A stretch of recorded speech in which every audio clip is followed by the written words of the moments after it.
Now, here's the hosts of Top Story, KLIXcast and Jill Skeen. Good morning and welcome to Top Story, 7360300, always the number to call. Hello, Jill. Hello, Kelly. How are you? All of a sudden I looked up and you weren't there. I dropped my glasses. Oh. Yeah, Okay, sometimes sorry. I use them, sometimes I don't, but, you see them there on the ground, you're like, okay, I got to pick them up. Yeah, you They're do. my glasses. I know. How was your weekend? Fast. All weekends are fast. I was a little surprised at the rain again. Why, that we had some? Yeah. We actually were playing golf yesterday. I decided to play 9 because I had other stuff to do, and Tom played 18. And when I was leaving, we played at 93. It started, raining right at the Flying J all the way to Kimberly, and then it got pretty hard. But then Tom came home. They didn't get rain at all. Crazy. Well, I was coming home from town late Saturday morning, and it had been raining in town, and I got out on the highway out toward my house. There was an area in there where it hadn't rained at all. Yeah. Then I got up to my house and it had rained there. So Mother Nature is a funny lady. Well, tonight around 8-something, I don't know if it's 8:39, 8:29, 8-something, tonight is when fall starts. That's officially. Right. Wow. I know. Here we are in Weird. fall already. September 22nd, I keep thinking it's like July. I don't know where the summer went. I don't know where the year's going. I don't know who we are. I don't know where I am. Well, what's happening? It has been said. What? The older you get, the faster time goes. It goes. And I always thought, and even my daughter told me a while back, she said, you always said that, and I just let it go in one ear and out the other. But she said, it's true. It's so the true. older you get, the faster it goes. Or is it just your concept of time? Because when you're little, you're like, oh, it's forever before you get here or there. Well, you don't think about it. It might be. I know when in elementary school, you start the school year, and it is 5 lifetimes until Christmas, And it just goes on forever. And then finally, when you get into high school, they go a little bit faster. But then the summer always went fast. The summer always goes then you're fast. Like, school's and then you again. graduate, you get a job, you go to college or whatever. And from that point on, time starts moving faster until you get to be my age. Oh, gosh. And I hesitate to blink anymore because each time I blink, it's another day. Kelly, blink. It'll be tomorrow's show. Hello, Tuesday. I know. It is funny how that works, but it does. I think it was I always think it's nice to have a little rainy afternoon time to time. I do not mind this type of weather at all. Now, I know that's that when you don't feel guilty doing, being inside doing stuff. That's true. But I know it's a hardship right now for many of the farmers. They still have beans in the windrow right now. Rain on beans in the windrow is never a good thing. It just depends on how much it rains, if it hurts anything. But the more it rains, the more there's that potential. There's some hay still in the windrow that is getting rained on. So we are so diverse in this area for crops that we never have a perfect year for anything, because if it's perfect for one type of crop, there's another type of crop that we grow around here that is just completely the opposite. There you go. So I don't know. Mother There's Nature. just nothing you can do about it. She's a crazy one, isn't yes, she? Yes, she is. They Be don't nice call her Mother Nature for nothing. I know. Gotta love her. Gotta love Mother Nature. Anyway, we have It's Art Monday. Hogue coming up at 8:30. He'll be talking about the upcoming chalk art walk. Mm-hmm, for Oktoberfest. Yeah, so that should be fun. So all Always the fun to artists talk to listen Art. up. Yeah, Art's great. It's He's funny. the best name. Yeah, he is. Art is in charge of the art around here. Uh-huh. So it's so funny because at Art in the Park, he had a T-shirt that said, "Earth without art is eh." Like, that's a great T-shirt. Eh. Yes, it is. And then at 8:40, we have Randy Staples with the Idaho Political Update. So, and then we're on our own. Well, we do have a few things to talk about today, and I just have to mention, I read this story from the New York Times this morning about NASA's latest Mars spacecraft, Maven.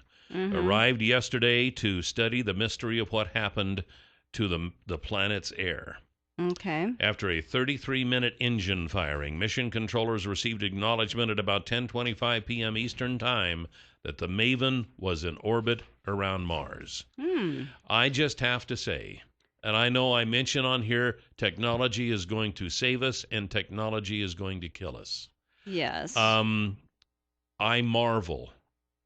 Absolutely marvel at the technological, what do I want to say, advancements, where we are right now in technology. To send a spacecraft out into space, this thing traveled over 400 million miles to get to Mars. And I think Mars is like 10 million miles away or something like that. I don't know. Somebody will correct me on that. Maybe it's further than that. I don't know. But it is, and now, not even to mention the rovers that we have on Mars that are doing their sampling.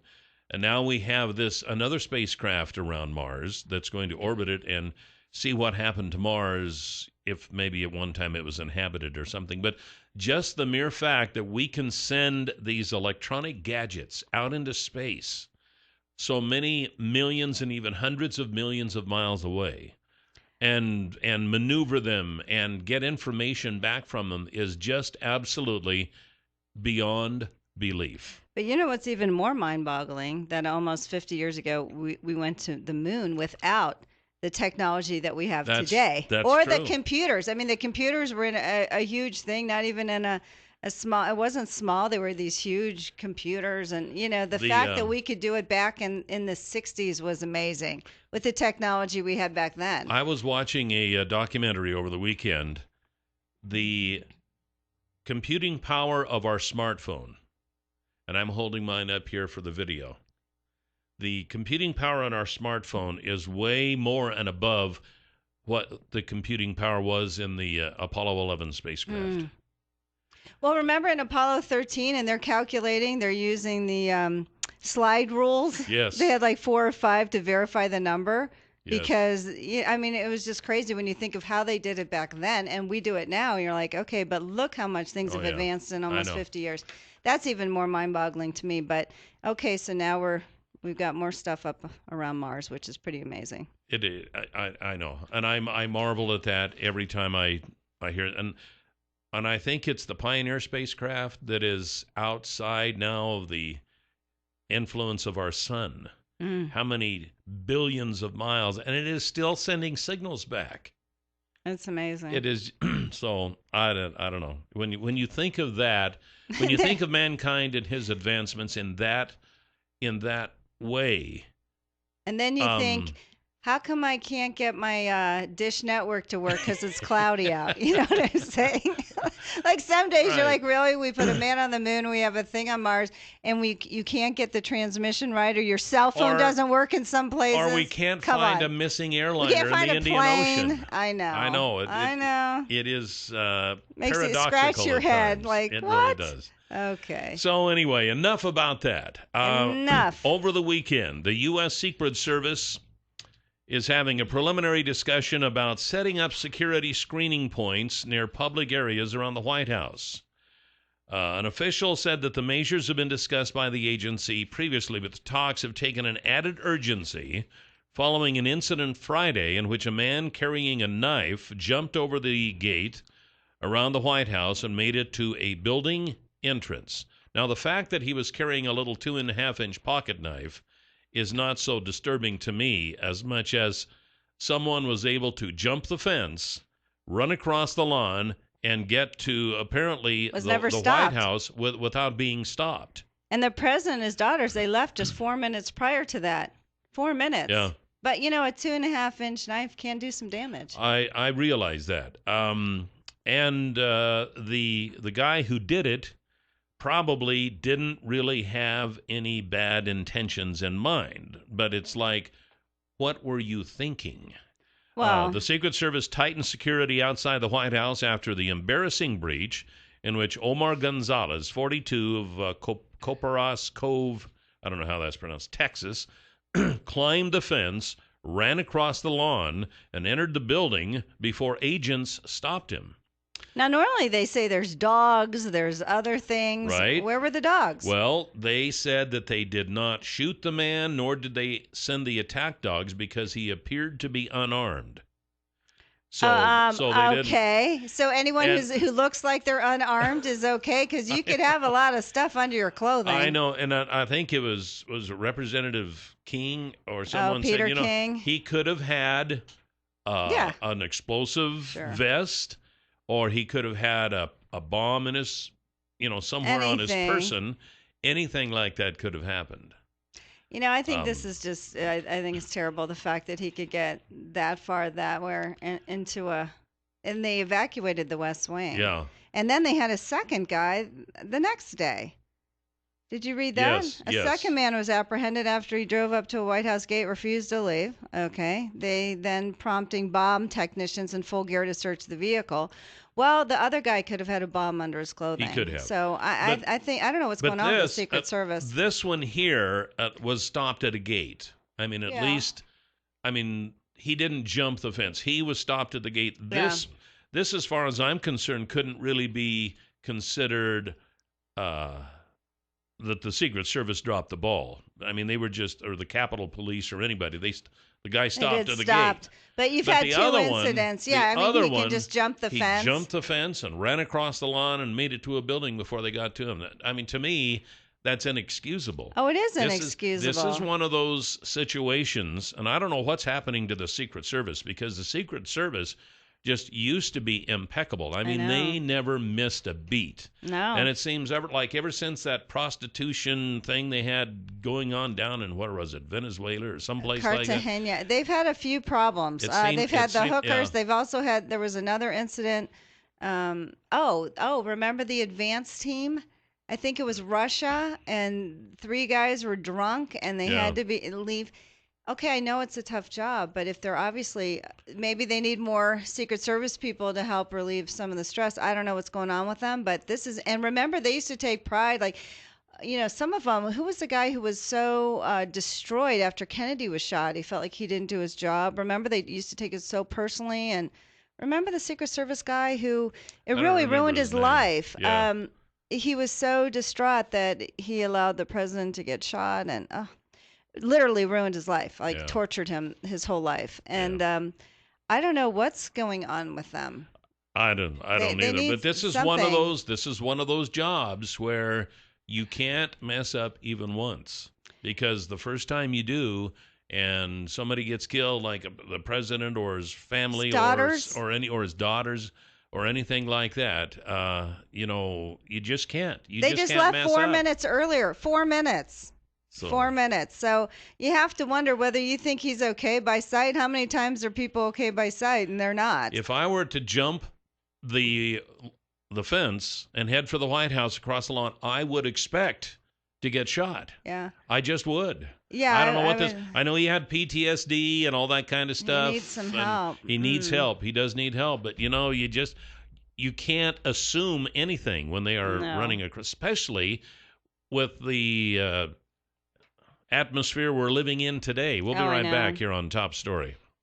7360300 is the number to call. You've heard us talking about Infrared Baron from Far More of Idaho, where they do overflights of your field. They take pictures with infrared photography, and then they can upload these pictures to your computer, where you can study them and decide if you need to make some changes in your irrigation system.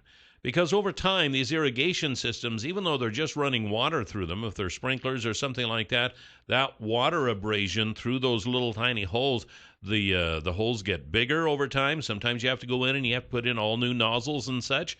And that may sneak up on you. You might not realize that that's happening until you can get an infrared picture of your crop and you can see, wow, there's just a lot of dry spots on that pivot right there. So this is something you'll want to consider. When you can see this with infrared photography from a bird's eye view, you can get a lot more idea of what's really happening to your crop. So you ask them about Infrared Baron at Far More of Idaho, 324-3341, or also online at farmoreofidaho.com. I don't mean to alarm anyone, but 3 Afghan National Army soldiers who were in Massachusetts for training have gone missing after a trip to a shopping mall, authorities said. It's the second time in a week that Afghan security trainees in the U.S. have disappeared.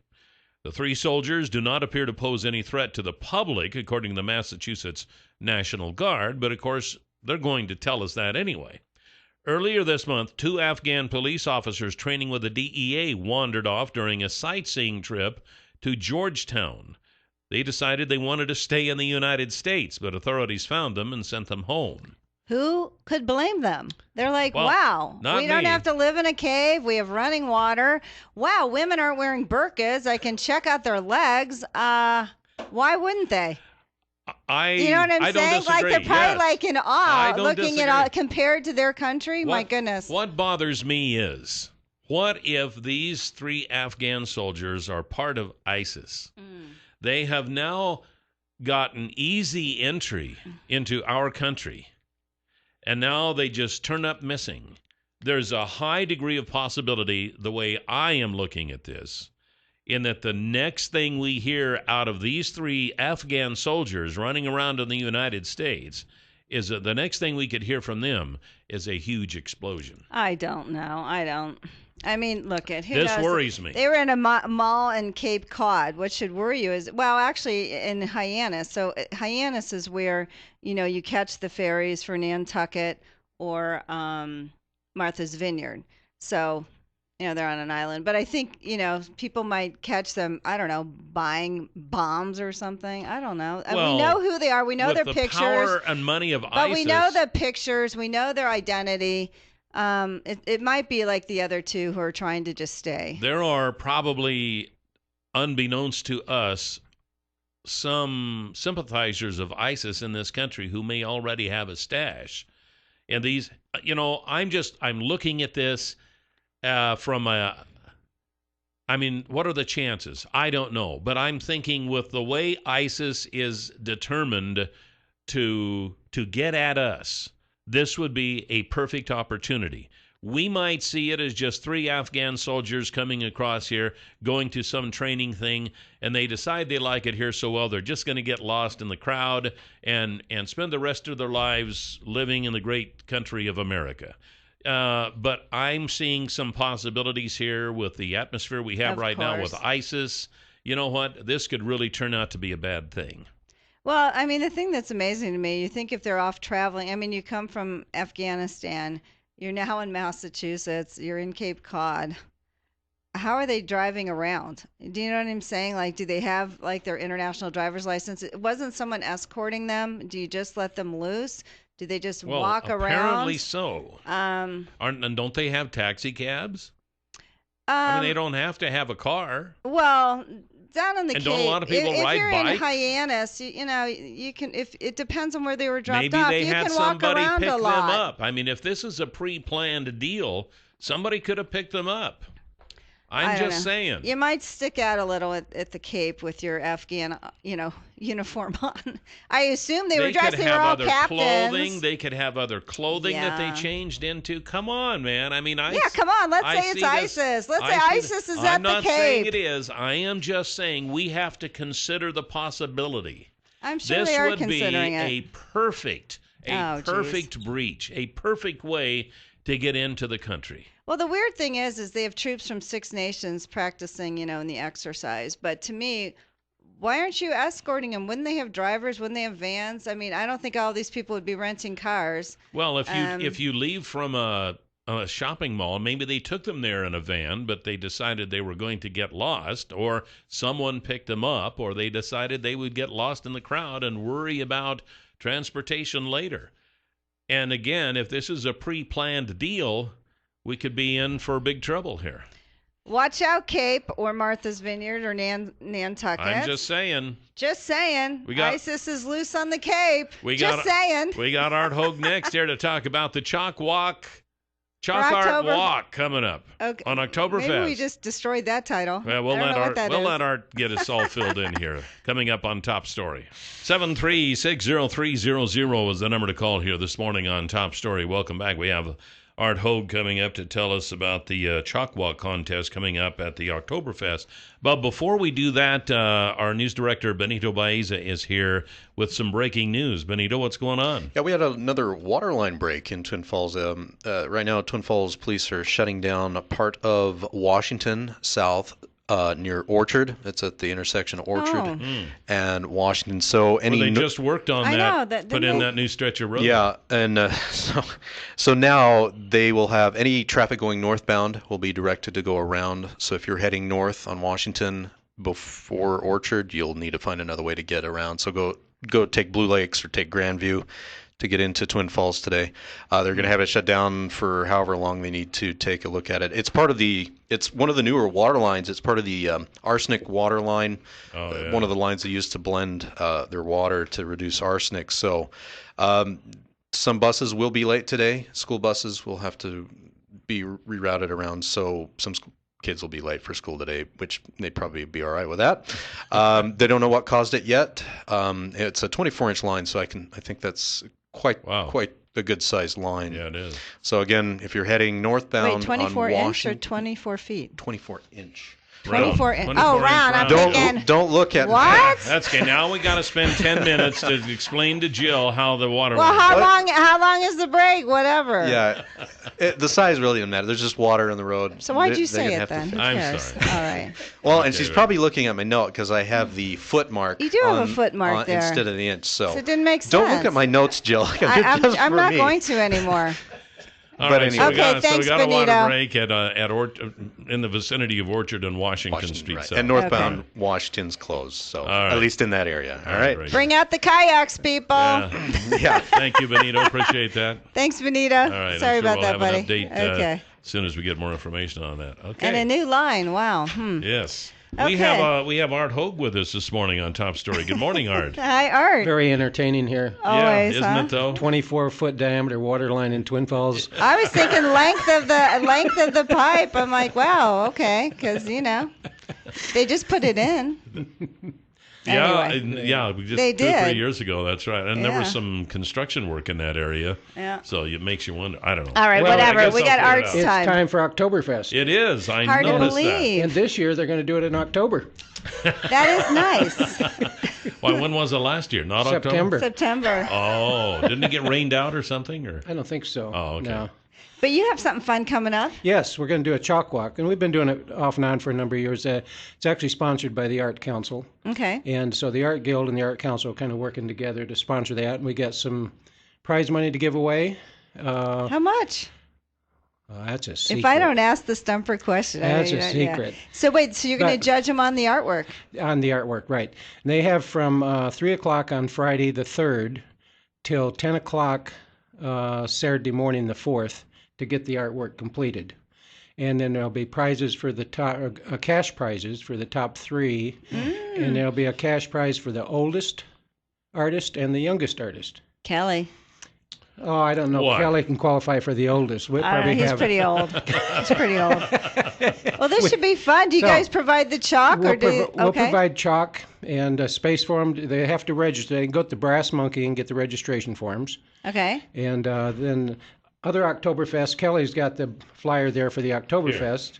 And one event Kelly really wants to be in. I know. And Finally, he has an event he's that is interested the in. 0K Fun Run. that sounds like my kind of a run. Now, how does that work? Easy. You pretty much easy. stand on the line, and that's Oh, you don't it? have to stand. You can sit. Nothing. You can sit. It's just 0K. 0K. Okay. You just show up, sit down, and have a beer. There you go, Kelly. Then St. Luke's is doing this program, and I'm not quite sure what they're doing, but it's beer for boobies. And Kelly liked that idea also. He did. And there's going to be live music. There's going to be a kids zone. I'm There's, being maligned here. I know. Poor Kelly. there's going to be beer stations. There's going to be markets set up on the street, different vendors, plus sidewalk sales. So a lot going on downtown for the 3rd and 4th. That So sounds like fun, and Come on. that's always a Yeah. big time. so come on down and enjoy it. And if you feel creative, come down and draw your favorite picture on the sidewalk. So do you draw it on? How big of a space do you have for the sidewalk? Oh, probably 3-4 foot square space to do Okay. the drawing in. And some of them are bigger. Last year we had one that was probably about 4 by 6, something like that. So we had some nice ones last year. Who's the judge? Who are the judges? I haven't figured that out yet. But you have a panel, and they just We'll go have- around, and Right, they'll go around and look at them and judge them. that'll be So- fun. Does sound like a lot open of to fun, anybody yeah. that wants to do it. And All right. come Don't have to down. be a member of anything. You don't have to be a member. Just a member of the human race. And it doesn't cost you anything. You just When do you have All to the better. register by for the chalk walk? Well, it has to be done by 10 o'clock Saturday morning, so you can register anytime now. Anytime and the till- forms are available at the Brass Monkey. Which is on Main Street. Right next to the Sandwich Company. Right. It's in the first Have you been in there? It's so cute. first block Where there, North Main, first block in the 100 block. I Okay. can't remember the exact Is there a address. phone number to call for more information? You can call me 421-1311. All right. Art always has. Art the always information. And fun. also, we're Quick. thinking quickly. Art and Soul coming up. We're starting to plan. Got to get that plug in. All right. Okay, very good. Start building a truck or tractor or All train. right. I got to work on that. All Okay. right. Thanks, Art. Thanks, Art. 7360300 is the number to call here this morning on Top Story. Busy day today. Yeah. We've got Randy Staple is with us from Reidenbaugh Press, waiting in the wings there. Got a couple of items to take care of before we get to Randy, though. One of them is to reiterate the fact that there is a water line break at South Washington and Orchard. Traffic to northbound traffic in that area is closed, so you will need to find an alternate route. Some school buses will be late for school. Some South Twin Falls residents will have reduced water pressure. They don't know why it broke, but it was the 24-inch line, one of the main lines that broke. And the city is not sure when it'll be reopened to traffic. It's going to take them however long to fix it as it takes them. So this is part of the new water lines that were put in to deal with the arsenic reduction in the water system here 3 or 4 years ago. So at any rate, they're at the mainly at the intersection of Orchard and Washington, where That's right. they just got the new road put in. Just got it done. So I don't know if they're going to have to dig that up or not. But at any rate, more information on that coming up. Also, Dave Hansen at Canyon Pond wants you to stop by and see his huge stock of stuff, because it's a pawn shop. That's what they have, is stuff. They got camping stuff. They got woodworking stuff. They got fishing poles. They got tools. And they got guns. So if you're looking for an interesting place to go, you might even find something that you want to buy. Stop by Canyon Pond. They're on Shoshone Street, right across from Will's Toyota. And they would be tickled to have you just come in and take a look at things. Randy Staples is with us from Reidenbaugh Press at reidenbaugh.com with his Idaho political update. Good morning, Randy. Good morning, Randy. Morning. Nice to have you back. Good to be back. Let's talk about the campaign money information that is available on the website. On website, you had your update today about all the information that we as common, ordinary, everyday folk can get off of the web, off of the internet. And a lot of this stuff, we think we have to wait until a newspaper publishes it or something, but that's not the case. Oh no, it's not at all intended to be just for the newspapers or just for the news media. It's intended to be for everybody to look up. Right. And everybody to check out. If you'd like to know how a legislator or a legislative challenger or a state candidate or somebody else, how they're funding their campaign, where they're getting their money, how they're spending it, you can find it there, because they're required to file that information several times during the campaign season, and they have to do it a little bit more regularly as they get toward the end of it. The system isn't perfect. These days, because of electronic funding or electronic data gathering, it ought to be possible to do it more or less instantly. The candidate gets the information, or they put the money in the bank and do things like that, and it really ought to show up more or less instantly, but neither the states, and that's generally the states generally, not just Idaho, and the federal government, none of them really set up that way at present. But there is a lot of information out there that you can very easily get. Right, which people should do. I mean, they should do a little homework, I think, on some of these candidates. And actually, speaking of homework or things that came out, there were headlines out that I thought were pretty misleading. It said auditors for Idaho legislature say they found no problems with accounting or administrative procedures at the state treasurer's office in a report released Thursday. But then as you read the article, like the third paragraph down, it says, but Thursday's report does not resolve a 90-day follow-up audit released in July that says Crane has not provided enough proof that he reviewed his office's lending transactions following a 2009 inappropriate money transfer where he actually cost taxpayers $10.2 million. Randy, what is going on? Because if you just read the headline, you're like, oh, yeah, this is great. But I have to say, quite misleading. And why isn't he responding? Well, his initial response was to basically saying that the issues that they had found in the earlier reports have been cleared up. So that much is true as far as that goes. But as you say, it doesn't include some of the most recent information. It doesn't include everything that's been raised about the office. It just includes certain pieces of information. So some of those other things are just not addressed by it. But the thing that I found interesting is they're like, okay, well, we've cleared it up. He now pays for his own gas. Well, meanwhile, he charged $8,000 of gas, and he did admit that his wife used the gas too, to Idaho taxpayers. Okay, so you're no longer doing something, and now it's okay. We have a sheriff from Minidoka who has a felony for $200 and something, and you think, oh, here's a newsflash. So you're no longer doing it's okay, but has Ron Crane even suggested about paying the taxpayers back? I think a lot of law enforcement people would. Yeah, I think a lot of law enforcement people would raise an eyebrow for that. Oh, you're not committing this crime anymore, and therefore we're just going to forget about it. I know. I thought it was kind of ridiculous. Not to mention, here's a concept. He could actually say, "Geez, I'll pay the taxpayers back $8,000." Well, that's also true. Yeah, and sometimes politicians, confronted with this sort of thing, will do a mea culpa and say that, oh, that's probably what I need to do. And there have been occasions when they've done that. That's not been the case here. Yeah, I know. But, and the same thing with the Smart Money, Smart Women conference. That was he set that up as his nonprofit. So now the payment isn't coming from the treasurer's office like it should have in the first place. And now it's coming from the legislature. I don't know. It just seems like, okay, these are problems, but now you're not doing it anymore. I don't know. I thought it was ridiculous, frankly. The whole area of politicians and nonprofits that they get involved with can sometimes kind of a messy area, and there have been other politicians that have run into problems with that. Mm-hmm. The Belukov campaign just last week was brought to task for possibly violating campaign funding rules regarding its payments to the campaign team, but it looks like indeed, and the Republicans brought this up, but it looks like that they checked this out with the Secretary of State and everything is okay.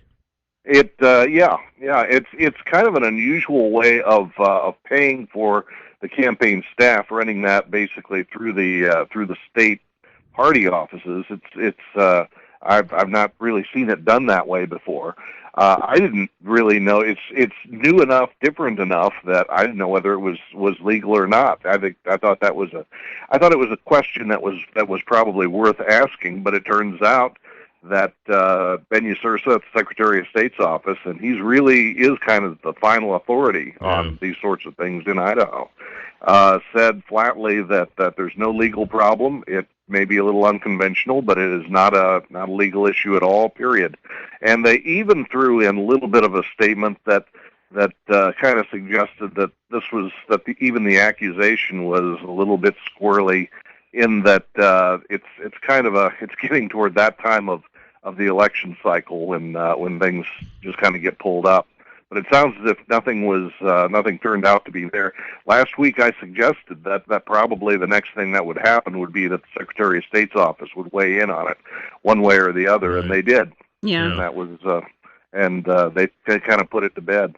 It seems a little odd to me that the Democrats would want to do it that way simply because of something like this. I mean, they could be accused maybe of, and I can understand why they thought that this might be in violation. It's almost kind of like they were kind of egging on the Republicans. Well, we're going to do this. We're going to make sure it's legal, but Oh, hopefully the Republicans will say something. I'm sure that's their whole goal, to egg on a hornet's nest of Republicans. Yeah. I'm not sure they were probably clever enough to do that, but Nice, good one, Randy.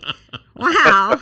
Ouch. I like that. Anyway. Okay, so we've talked about the Sherry Ibarra campaign for Superintendent of Public Instruction, and in an interview with the Times News, the current superintendent, Tom Luna, said that he, if I can get this right, he thinks that Jones, Ibarra's opponent, has the election to lose. Is that kind of a behind-the-scenes unofficial endorsement of Janet Jones over someone from his own party, do you think? I wouldn't say an endorsement, in that, although another one of the interesting things that he apparently said in that interview was that he had been planning to do an endorsement, and you would presume that the endorsement would be of a fellow Republican nominee. But now he's not planning to do an endorsement at all. Well, he just met her too, right? Last week? Well, that's not even, maybe that's right, but Yeah. he had not even met her up until very recently, Right. If at all, which also strikes me as really strange. Why would they not have met, if not earlier? Yeah. I mean, why wouldn't she have wanted to meet him during the primary? But even if not then, after winning the primary, Yeah. why wouldn't she and Luna have had a sit down? I would know, have just it's kind of perplexing. assumed that they would have. That seems very strange to me.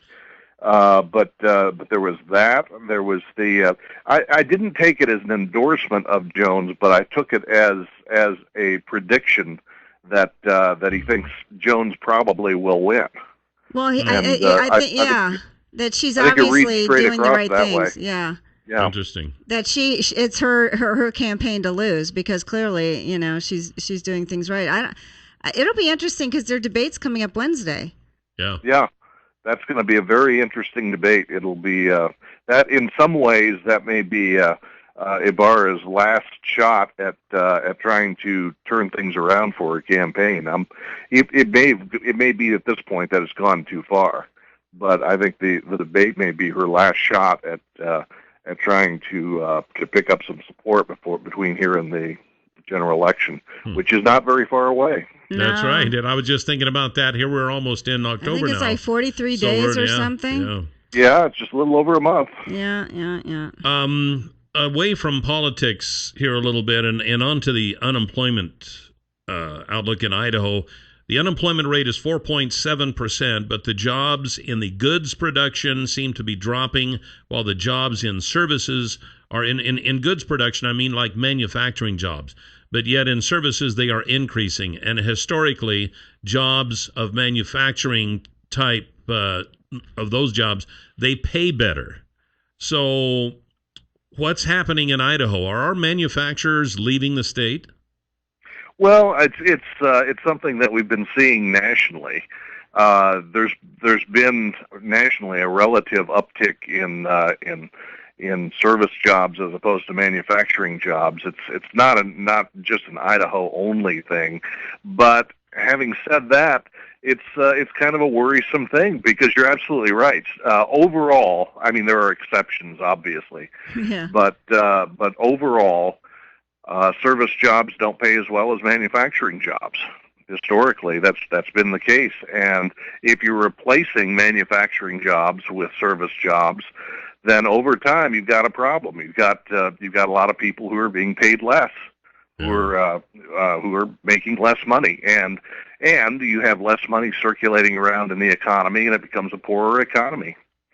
Yeah, Wow. it was also interesting, too, to see the median income for Idaho as well. Did we drop from 37th to 39th or something like that? We've been seeing a number of drops in that over time. I think that's stabilized somewhat over the last year or so, as the economy's recovered to a degree from the crash of the last decade. But it's still it's a real big problem.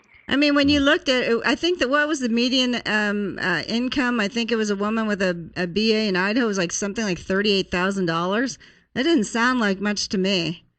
It's well, and of course, some of it's kind of terms of art because you have to bear in mind that it accounts for children, for retired people, for things like that. The real way to look at it is to compare it with other states and to compare it with a national figure. But Idaho is low when you compare it to either the national average or other states. Right. Randy, we're out of time. We appreciate it. We'll see you next Monday. Talk to you then. Thanks, All right. Randy. Randy Staples from Reidenbaugh Press or reidenbaugh.com. You can go there and subscribe to his weekly update. Coming up this next hour, we're going to be talking about a guy in the Navy from Georgia who helped arrest a civilian in Washington. I thought we were supposed to keep the military and the local police separate, but we'll talk about it when we come back here on Top Story. Welcome back to Top Story, 7360300. Always the number to call. It is 56 and more rain expected today, I guess. Ooh. I don't know if it's raining now or not, but I do know that we've had a breach of one of the main water lines coming into town on South Washington Street. And we have Josh Palmer with us, who's a public information officer for the city of Twin Falls. Good morning, Josh. Good morning, Josh. Good morning, Jill. Good morning, Kelly. We got to stop having these conference calls under these circumstances. I know, yeah. We need to just do lunch sometime and just chit-chat. So what's going on? Well, at about 8 a.m. this morning, we had a water line break in the area of Washington Street South and Orchard Drive. And what's significant about this one is this is one of our larger lines, a 24-inch line that's we have a kind of a complex system that mixes water so that we meet minimum federal requirements for arsenic. This is one of those lines that feeds those potable water tanks for the mixing system. And so with that, we have had to close some roads, basically the area at the intersection of Washington Street South and Orchard Drive. We're asking people just to avoid that altogether because that's where it's at, and we have workers out there removing sections of roadway to expose that line so that they can repair it as quickly as possible. Also, there's some residents in South Twin Falls that are probably experiencing some reduced water pressure.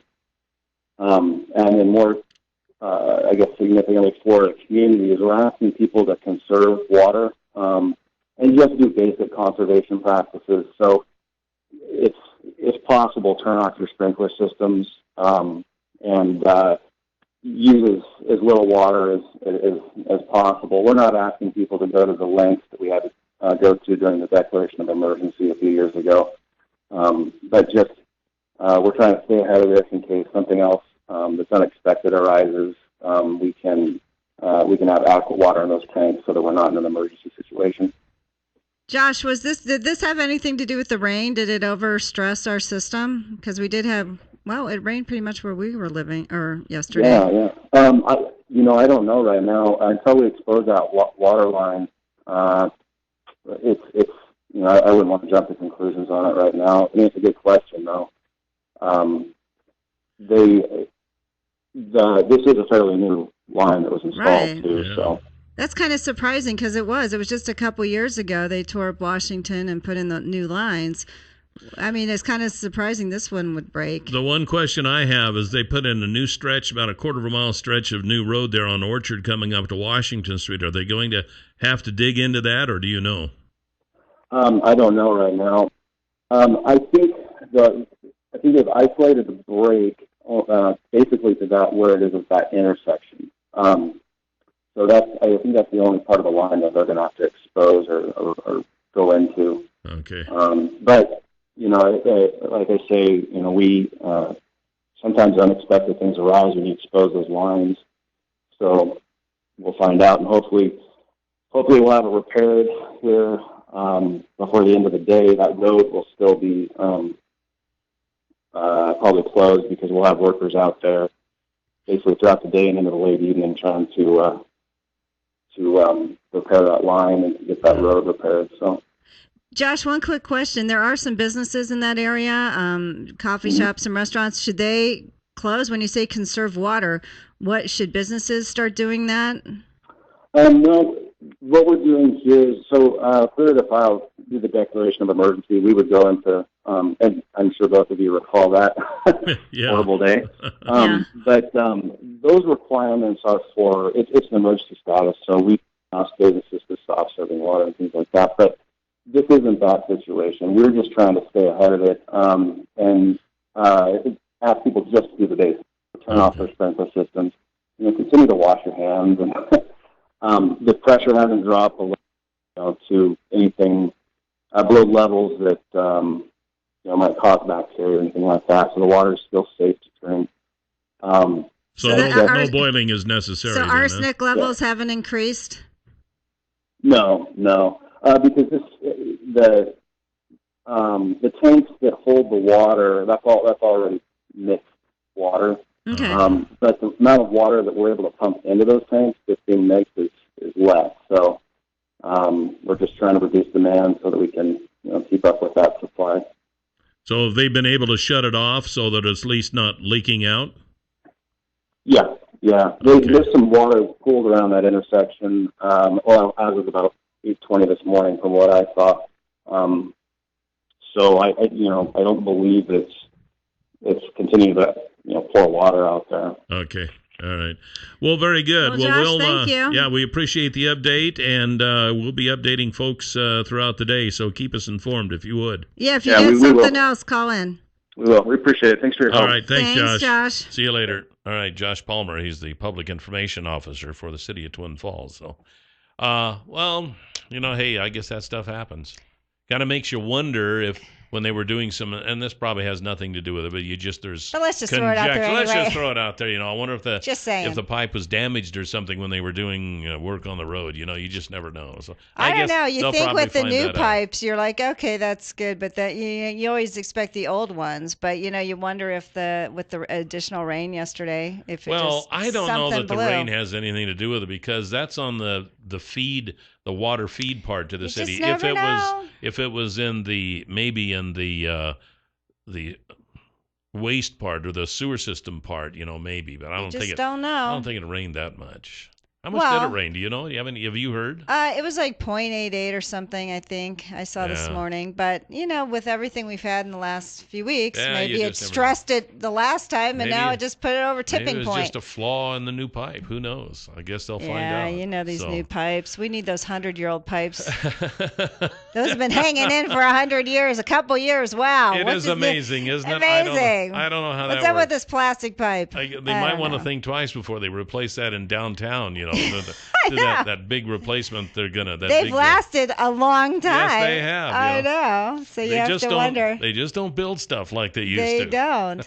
So anyways, anyone run into water anywhere, any of our callers, if you see anything, call in. It's always fun to hear people saying, I just drove through a huge puddle. Yeah. And my car It stalled. didn't seem like we had that much rain yesterday. Even 0.88.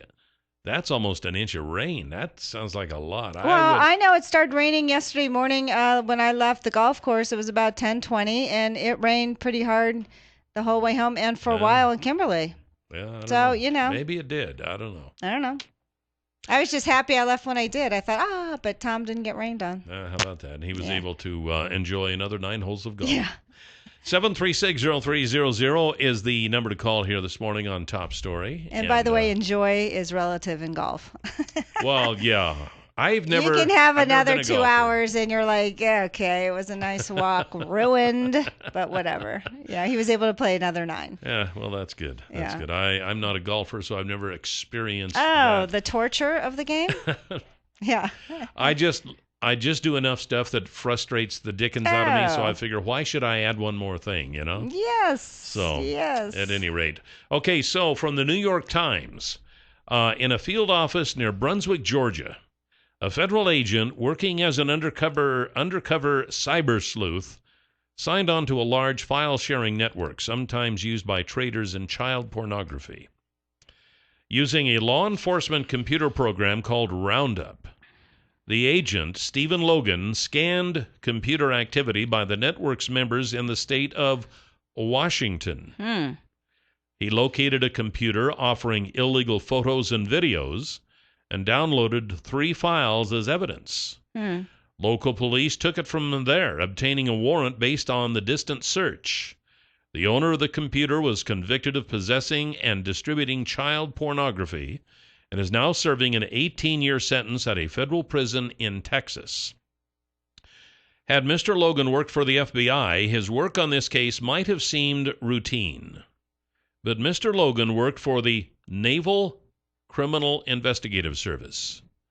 And his mission that day in April of 2011, he would later testify, had been to look for military service trading in child pornography in Washington, the location of several naval bases. Mr. Logan's computer surveillance could not distinguish military users from others, and the man he helped catch, Michael Dreyer, was a civilian. Now, the case has sparked sharp debate over how much the military's formidable investigative powers can legally contribute to civilian law enforcement. Now, we've been talking about this lately, about the militarization of the local police and such. So this is kind of another little rabbit trail connected to that. This month, in a scathing rebuke of the investigative service and the Justice Department that has generated wide interest in legal circles, a federal appeals court in San Francisco overturned Mr. Dreyer's conviction.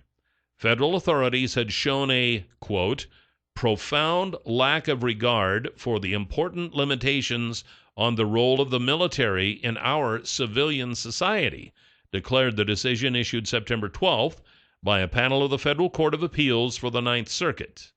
Military investigators often cooperate with civilian law enforcement when tracking down, for example, a source of heroin flowing into a military base. But in this case, they were just searching generally on the chance that they would run into someone from the military, said Eric Levin, the defense lawyer for Mr. Dreyer's appeal.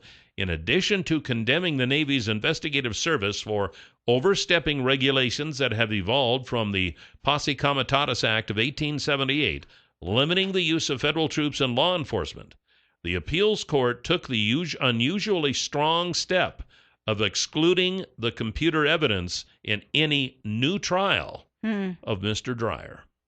I assume someone else could do the could look now, but to me, it's almost like, okay, you run across a crime inadvertently. I mean, what's the difference between that or, a civilian, you see a crime, you know what I mean? Like, okay, you found it. There's still a crime out there. He did pass it to local authorities. I guess, would they then have to do the search to find it themselves?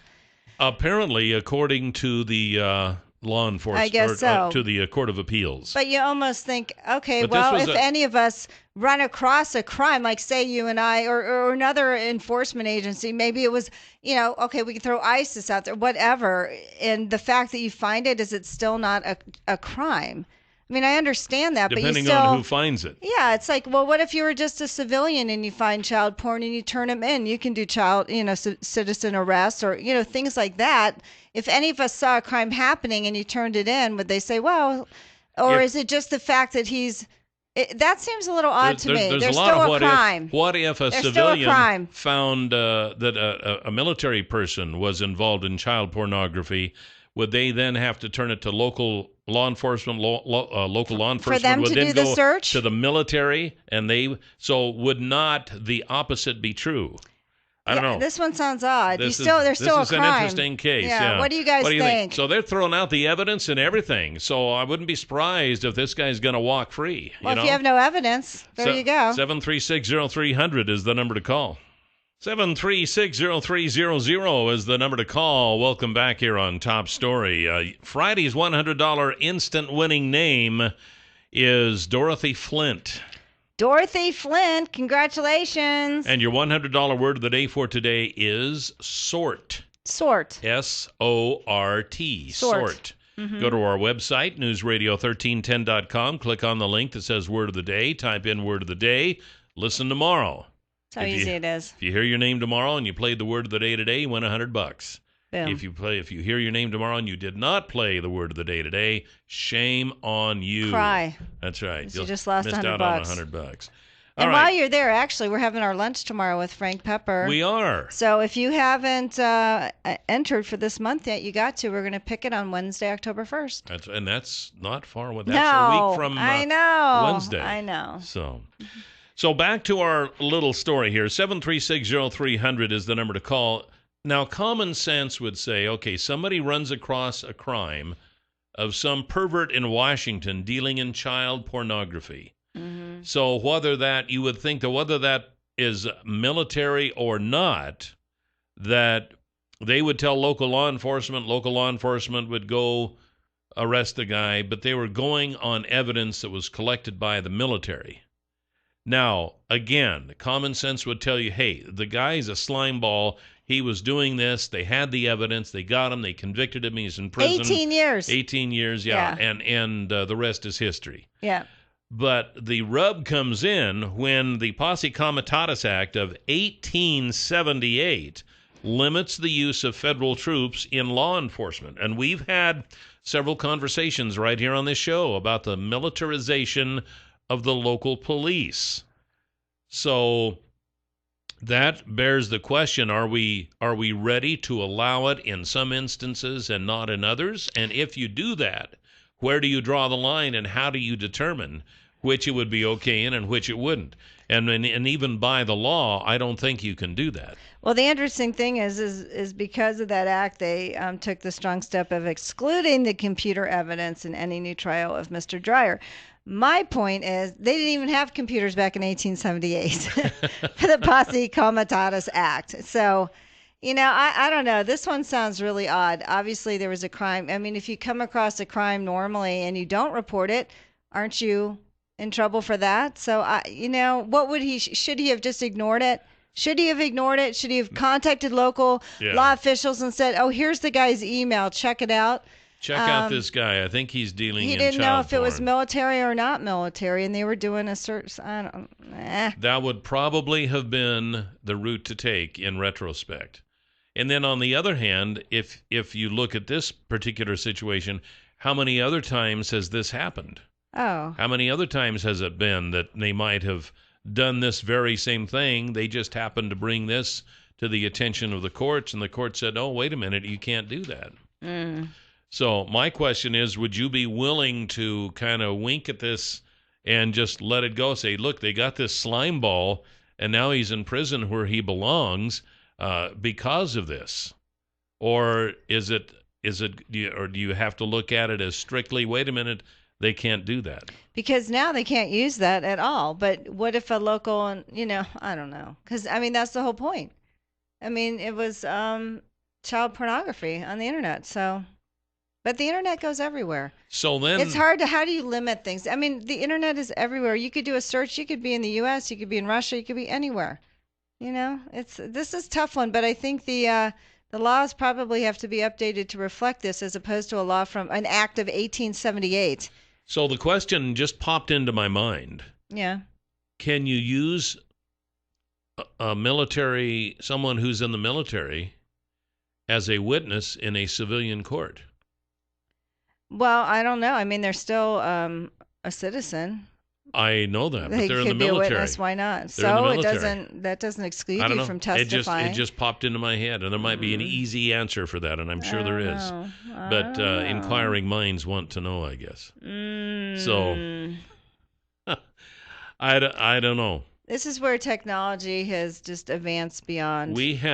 Our laws are so far behind technology that we haven't even scratched the surface yet. Right. There are going to be so many things coming out in the future on, like you said, in 1878 when they passed the Posse Comitatus Act. Computers, what in the world is that? They wouldn't even know what a computer was. The closest Women thing to still a computer. Didn't vote. The closest thing they had to a computer back in those days was the Chinese abacus, probably. So, it does bring up a good question. Yeah. At what point do you say, okay, this is before you could even imagine? And do you want guilty people walking the streets who are involved in child porn just because there was evidence gathered on them by the military and they are a civilian, and so that way, for that reason, they get to walk? But think how many times an evidence isn't admitted anyway for some technicality or whatever, and the person gets off, and And those are our laws. That's another point. This is an interesting I think this one. is going to have an effect on quite a few cases probably that are coming up. This would be a good one to ask Grant Lobes when he comes in. Okay, we'll save Write it for that next down, time. will you? All right. Yeah. 7360300 is the number to call. Where's the happiest place in the world to live? It's not the U.S., according to the surveys. Woo!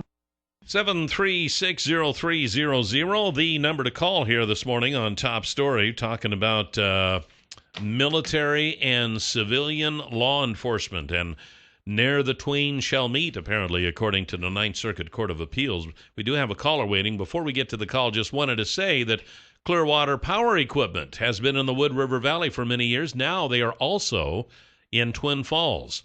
They offer sales and service and parts for Husqvarna, which is a very popular riding lawnmower in these parts. As a matter of fact, I have one. Do you have a Husqvarna? I do, and they can service it and they can store it for you through the winter.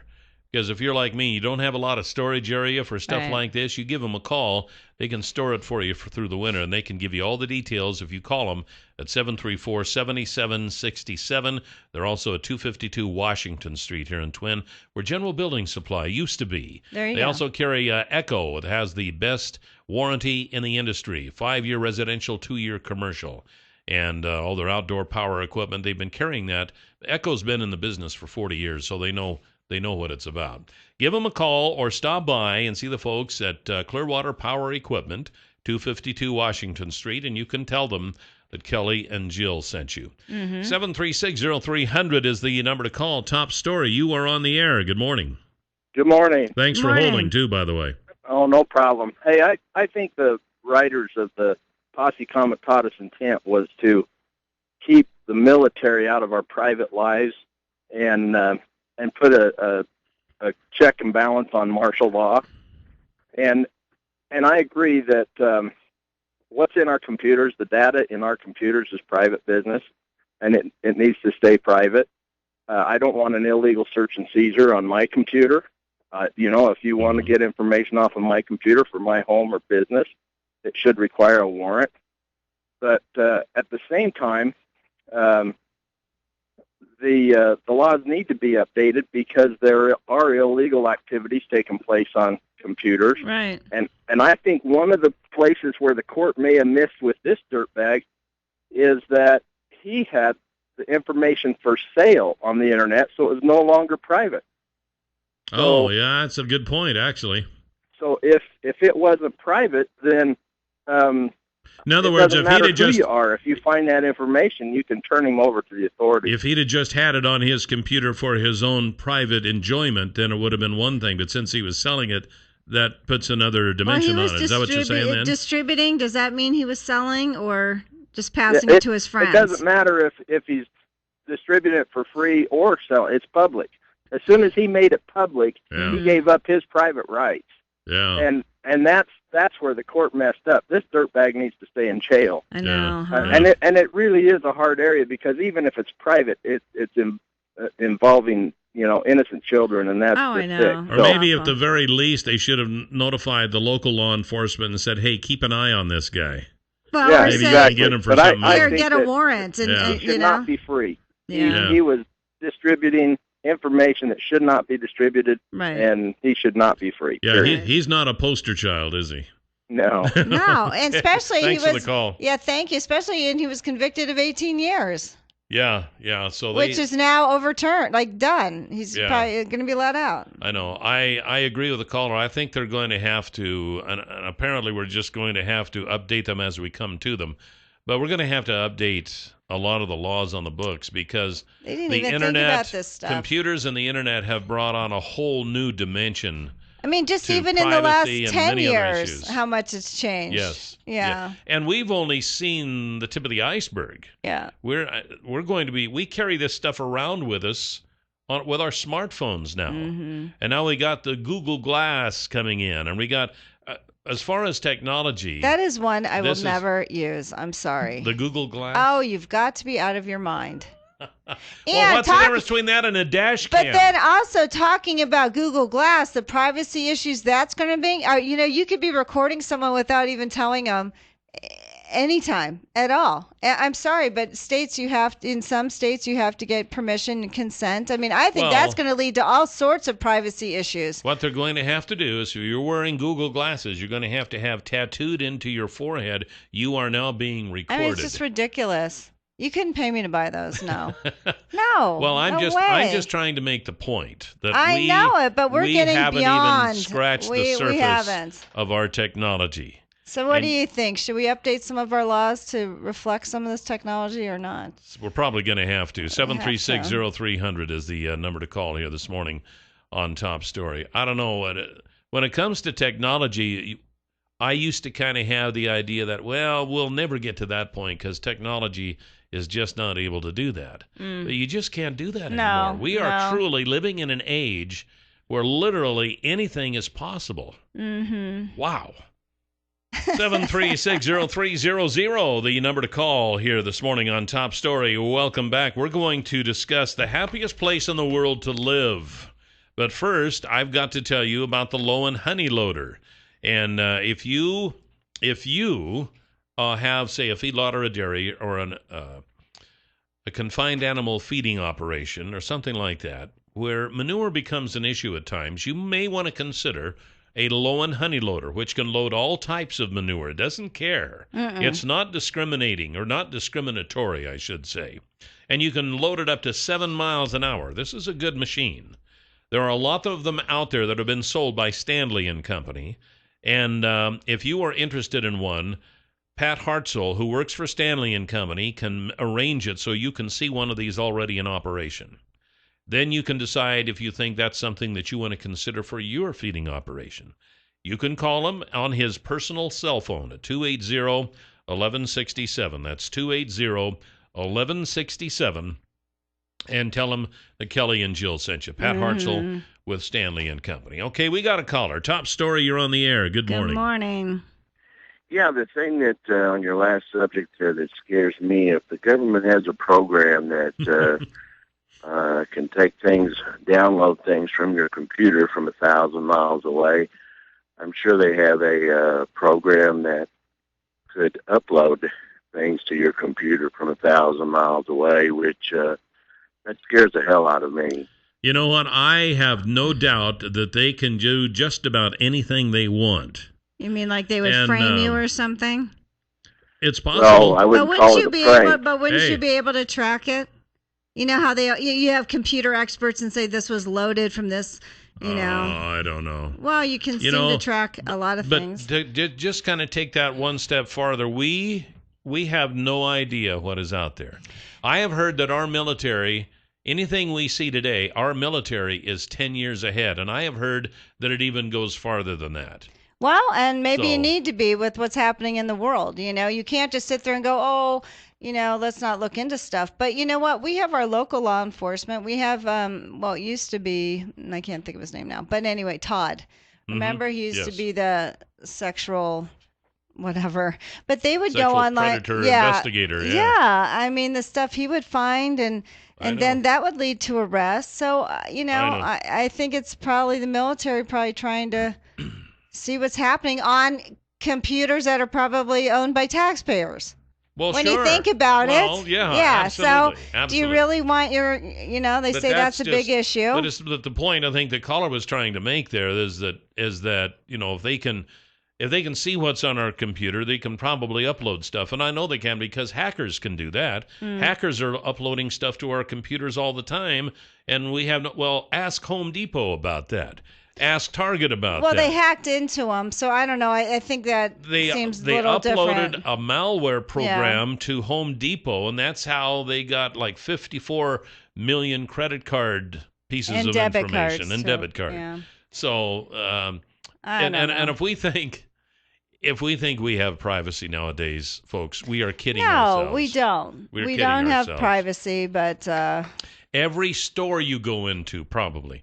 Everywhere you go, there's something taking a picture of you. Look at that, the bandit that they just took a picture of there at Walgreens that they just published. And he probably had an idea he was going to get his picture taken when he walked in the store. But I mean, they have, and people just walking around with smartphones, taking videos. Yeah. I would guess to say every time you walk outside your door, wherever you live, there's something going to take a picture of you that day somewhere. Probably or a video, somewhere. Or a video. I mean, yeah, video. So anyway, But then it goes to the question, like, if there is a crime, if you see crimes happen, I mean, do you then go, well, geez, I was the wrong person to find this? Well, and if a military person witnesses a crime, technically They're not a speaking, witness? I know that this is far-fetched here, but if a military person witnesses a crime and turns it in and provides maybe some evidence for that crime, for a crime committed by a civilian, it's almost the same thing here. I know we're splitting hairs, but these attorneys, they can get a hold of stuff like this, and they can put a shadow of a doubt in a lot of jurors on this kind of stuff. So are you still happy to live in America? A new international survey, the Gallup Healthways Global Wellbeing Index, reveals how 135 countries rank when it comes to the well-being of their residents. The results are based on how people fare on 5 factors that contribute to well-being. These factors include having purpose, being physically healthy, being financially secure, having supportive social relationships, and being satisfied with the community. The Gallup researchers looked at each country and the percentage of people who were thriving in 3 or more of these factors. The number one country, what you might say the happiest country in the world, ladies and gentlemen, drum roll please, is not the United States. It is Panama. Panama is the happiest country in the world. Number 2 is Costa Rica. Number 3 is Denmark. Number 4 is Austria. And number 5, ladies and gentlemen, is still not the United States. It is Brazil. Well, El Salvador is number 6. We always think, of course, we would be the happiest, but you look, a lot of people don't seem pretty happy around here. A lot of people are stressed. Anyway, I think the United States is down here at number 11, I believe it is. Wow. And the problem of it is we ran out of time. We do have the Huckabee Report brought to you by Waddell & Reed. You can hear the Huckabee Report each weekday at this time, brought to you exclusively by Waddell & Reed. Laura Nelson, Josh Funk, and Steve Stanger are the financial advisors, and the number is 736-6563. We just want to reiterate the closure at Orchard and South Washington Street. There's a break in the water line. Please, those on the south end of town, you may notice a decrease in water pressure. If you would refrain, I guess is the better word, refrain from using unnecessary water, like turn off your sprinkler system. You might want to delay taking a bath or a shower for a few hours. Don't wash your car, things like that, until they get this fixed. So, well, it's still raining, so hopefully people won't need their sprinklers or wash their car. That's the best time to wash your car. You're getting free water. What are you talking about? I'm just saying. So at any rate, and avoid that area at Washington and Orchard because of that water line break. It's a big one, too. It was a 24-inch line. They did catch it early, but they want you to kind of stay away from that area if possible because they have workers there. And the more they have to deal with traffic, probably the longer it's going to take to fix it. Right. So just be careful. And tomorrow is our lunch. Yes, with Frank Pepper. Yes. That's so if a you cool haven't signed name. up for your lunch. Frank Is it Pepper. related to Doctor? Oh, we'll have to ask him. Anyway, and we also have to talk about Bras Across the Canyon. Yes, I know. Bras Across the Canyon is coming up on October 4th from noon until 3, sponsored by Arlo G. Lott Trucking Company and also the South Central Public Health District, Glanbia, and we'll get some free food from Chick-fil-A. So bring a donation and a bra to the bridge. And then we're going to span the bridge with bras and raise awareness for breast cancer. This, I believe, is the 3rd annual, if I'm not mistaken. And a lot of people show up. There's parking available there. It'll be at the Prime Bridge, so you can park there at the Visitor Center, and also overflow parking will be available at Johnny Carino's. And 100% of the donations will benefit the Wellness Tree Community Clinic, which is a local charity. And from noon until 1:30, there will be free food with Chick-fil-A. You can decorate your bra 1:30 till 2. They'll award the best decorated bra winners. And then at 2 o'clock, they'll walk across the canyon showing the bras and showing the signs. And it's a fun event. So be there if you can, because it's a very worthwhile cause, with October being Breast Cancer Awareness Month and all. It's a serious issue, and it's just a good way to get money for research and help in this line. Tomorrow we have Steve Millington with the Twin Falls Republicans. And who else do we have? We also tomorrow? have Marge Schmidt from the Idaho Department of Labor. Jordan Neerdales has left us and gone to Boise. That's right. So we're going to have Marge on, and that's about it. So if you're looking for a job, tomorrow might be a good day to tune in. Wake up. She'll be on at 9 o'clock. Wake up the kids in the basement, parents, and have them listen tomorrow. That's right. We'll see you then. Have a great day. Goodbye, Jill. Bye, Cal.